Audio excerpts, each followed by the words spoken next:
Hello, Adulting with ADHD fam. Sarah here with an announcement.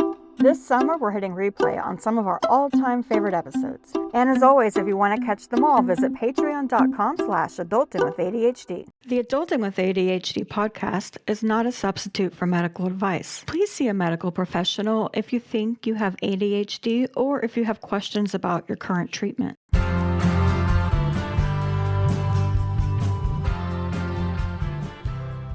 This is the Adulting with ADHD podcast, self-empowerment for people with ADHD. Today, I am very excited to have with me ADHD content creator, Sydni Rubio. Sydni, welcome. Hi, thank you for having me. This is very exciting. Happy to be here. I am very excited as well. I found you on Twitter, where all the cool kids are, and I really appreciated a tweet you posted recently pertaining to women's health. And that's a little background of how we found each other. So welcome again. Do you want to tell us a little bit about your diagnosis story and when that happened? Yeah, a little background on me right now. I'm almost 29 years old. I have a 6-year-old son who just finished kindergarten, or not just finished, almost done kindergarten. He likely also has ADHD. I believe he might be 2E, which is twice exceptional, gifted, and ADHD. And like many women, I didn't get a diagnosis until after my child was born. Many women don't get their diagnosis until like their kid's diagnosed, but he was still a baby when I was diagnosed. But I was diagnosed with ADHD when I was 24, I believe. And I'm pretty sure it was obvious as I was growing up that I had ADHD. I was always the kid that was like hyper in class, interrupting people. I had to turn my card a lot. Like it was on green, I had to turn it to yellow and orange and red. And then my mom was called, and I got in trouble all the time when I was a kid because my room was a mess. I forgot to do homework, et cetera, et cetera. So I just grew up thinking that I was just a nuisance, and that was just how I was. And then I got into college right after high school. I like barely skated by in high school, and I got into college, did not do well, ended up dropping out after a year. And then I'm like, you know what? I'll just go dabble around in some other stuff, did some other stuff. Finally, I met my husband. We got married, had our son. And then I went back to college, this time more determined, but I was still struggling. And specifically, the biggest memory that comes to mind when I think about my ADHD diagnosis is I was studying for a cell and molecular biology unit exam. And first of all, that was the hardest class I've ever taken. I think I got a C and I was proud of it, but I'm sitting there studying for it. And out of nowhere, I started like hyperventilating, and I started crying, and I couldn't control myself. Like tears weren't coming out, but I was like sobbing and I was panicking, and I'm like, oh my God, what is wrong with me?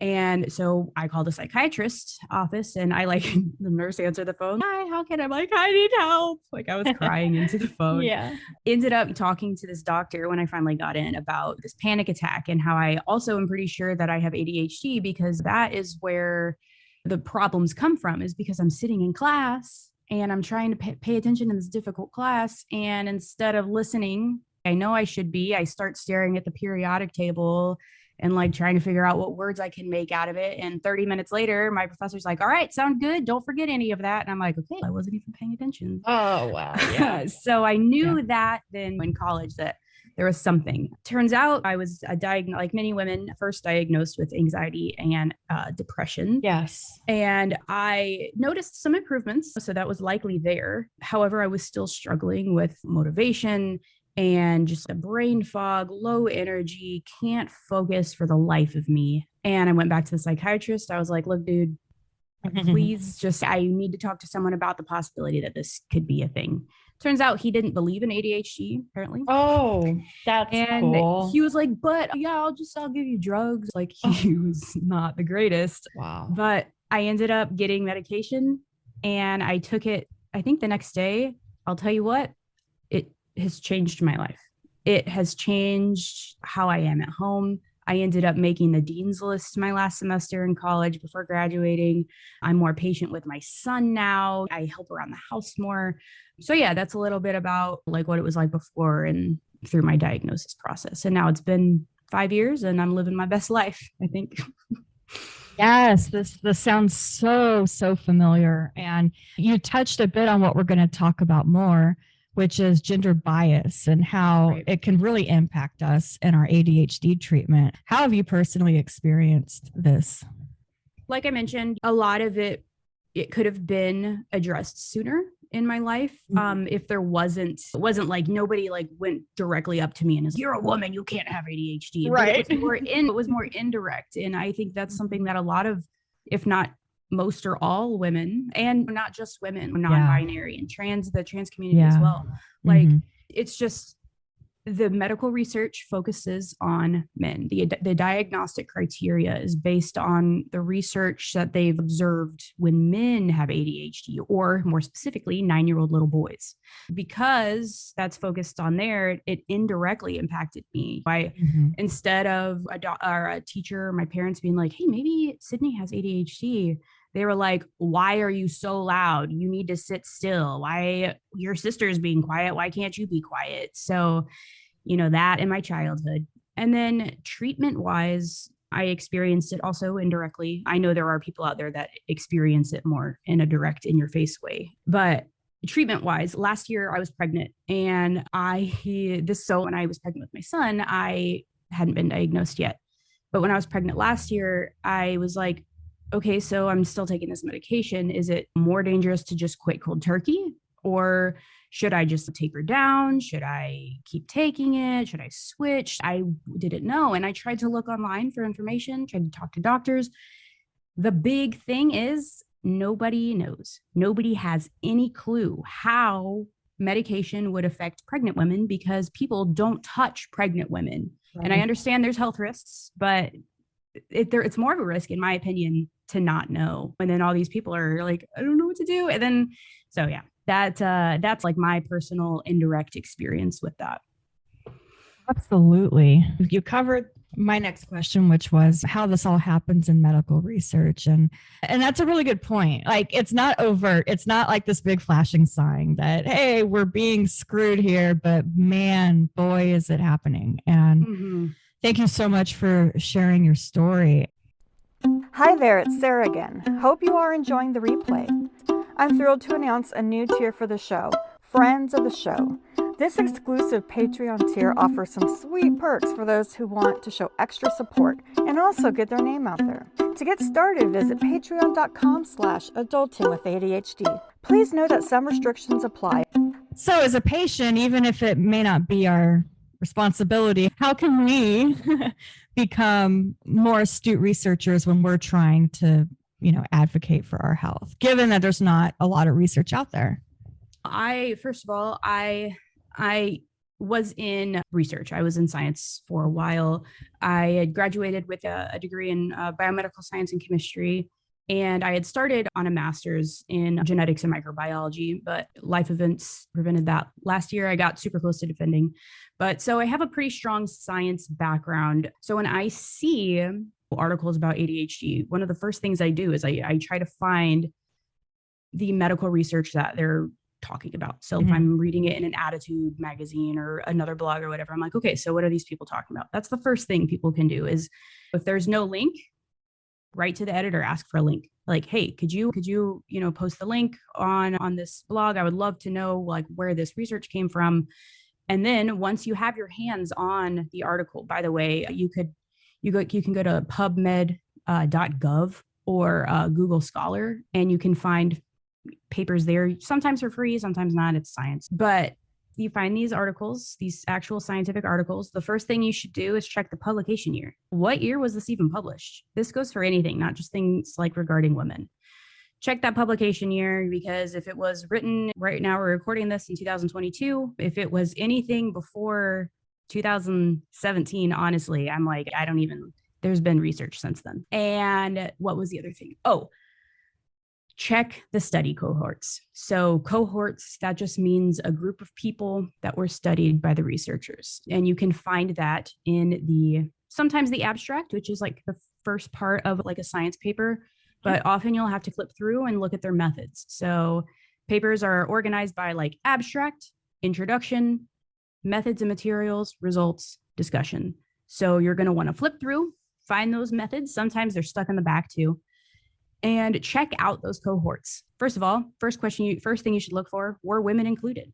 If they weren't, then you know that you should take this research with a grain of salt. If they're saying this is how ADHD presents itself, and you're like, okay, but you only studied 4 10-year-old boys. Like you would be surprised. A lot of cohorts are like less than 10 people. It's just a few like white boys. Yeah. Oh my gosh.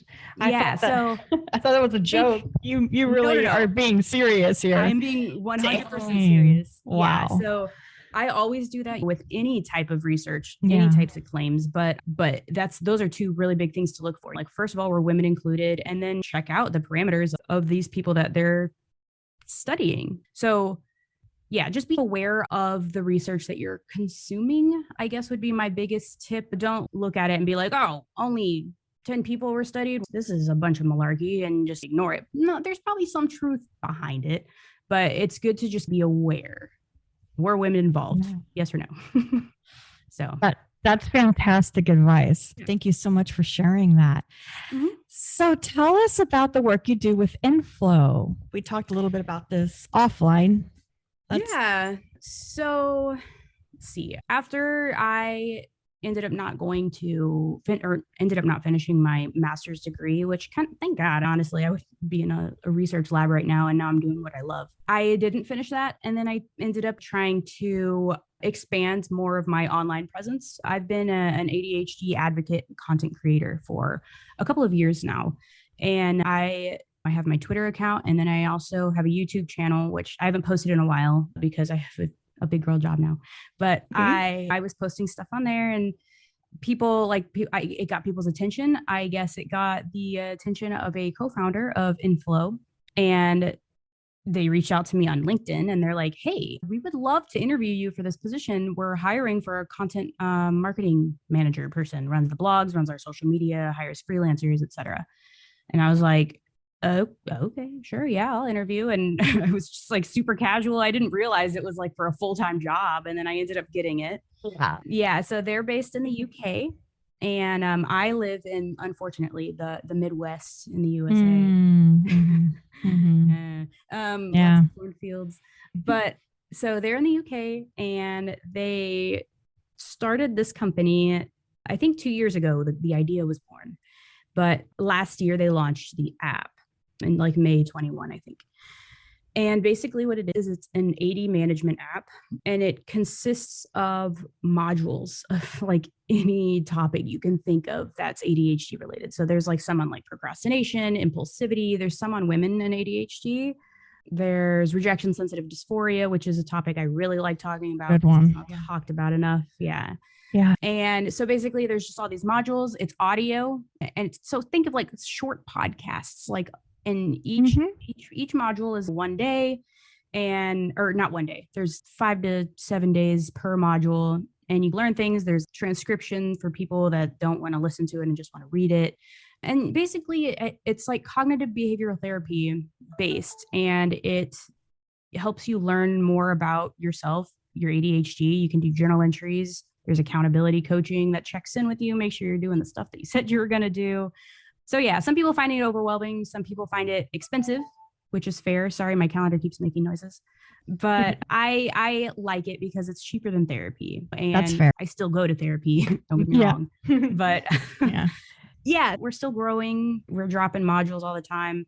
I love it because I get to help people still, and I get to spread information on our blog. If you don't want to spend money on the app, you can check out our blog, which I manage. Yeah, I just like spreading information, and I even have a whole entire blog about gender bias on there. Ooh. About research. I did a survey, and it's about basically comorbidities and ADHD diagnoses and like the difference in men and women, and it's pretty interesting stuff. We're going to link to that in the show notes. Yeah, for sure. Exciting. If listeners want to keep up with you online, what's your Twitter handle? What the ADHD? All is one word. Fabulous handle. And where else? Anywhere else we can keep up with you? If you want to check out my old videos, maybe I'll get back to it at some point, but I do have a YouTube channel. It's called What in the ADHD. I have a Facebook group that I'm awful at keeping up with, but same handle on there. And then, the blog on Inflow, it's getinflow.io, and you can just keep up with what I'm currently researching. And I know you have a podcast on this that you released yesterday, I think, on hormones. Yes. Yeah. So I've been doing a lot of research on that because I want to publish something about that soon. Excellent. Yeah. Sydney, thank you so much for being on the show. Is there anything else you wanted to share? Did I cover everything? I don't know. I don't think so. Panic attack, report cards, Adderall changed my life. No, I think I got all the Adderall changed. Yep. That sums it up. Well, thank you so much again, Sydney. And hopefully we can have you on again and talk about RSD.